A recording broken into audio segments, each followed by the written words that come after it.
Okay, guys, we need a moment of silence. Okay. Message from the safety manager.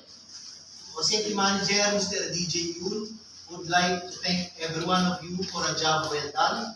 And he wants all of you to give yourselves a big clap. Yes. Okay, this food is just a simple token of appreciation for your life. Okay?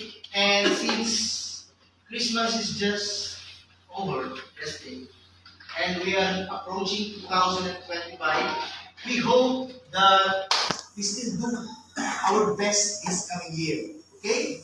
Our goal is to prevent accident, and so let us keep it that way.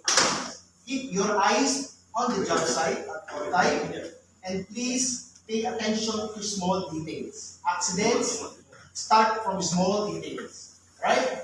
So once again, on behalf of Hyundai and Hyundai Management, Safety Department, also, we would like to thank all of you for a job well done. Okay, on a personal note, when you take your food, please think of other people. Our experience